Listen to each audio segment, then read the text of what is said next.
Hello, magandang buhay. Ito po ang prinsesa ng mga katulong OFW mula ng Milano, Italy.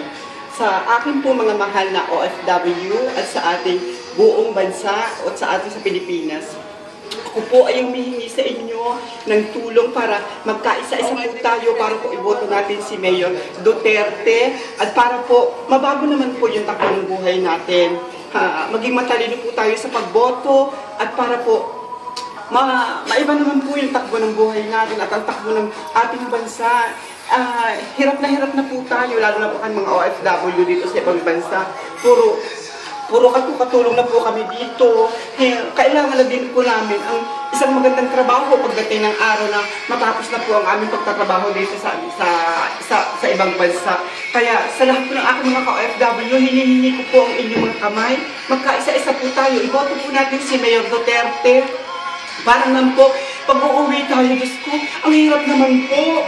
Parang kala mo sasakay tayo ng taxi, palagi na lang may nakasunod sa ating likuran. Hindi tayo makamagsuot ng ganitong malaking alahas dahil ang sabi nila na pugot ang liig mo kapag may alahas kung malalaki. At ang ating mga pamilya sa Pilipinas, kawawa naman, lagi na lang andyan yung pangamba, naglalakad, baka ma-hold up, nasa loob ng bahay may kakatok, baka nangingignap. Kaya parang awan nyo na po mga kababayan ko, magkaisa-isa po tayo para po mababago na ang takbo ng ating buhay. Duterte po tayo, Duterte.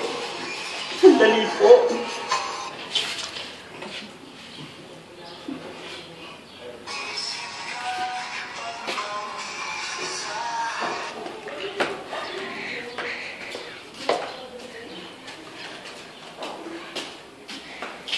Feeling ko, ganito kami dito sa Italy, ganito kami sa abroad. Palagi mo lang trabaho, tumatawag pa yata yung aking amo. Diyos ko, yung kanya, nakalimutan ko. Ay, sasandali po muna. Magtatapon pa po pala ng basura ang prinsesa. Akala ko naman po, mamamay na napakapalapit na natin. Bigla naman tumawag ng opisina na, nang pumuna kayo, magandang buhay po. Iyan po pa palagi man naman po ka ng prinsesa. Magtatapon po muna ng basura ang prinsesa. Magtatapon po ng basura.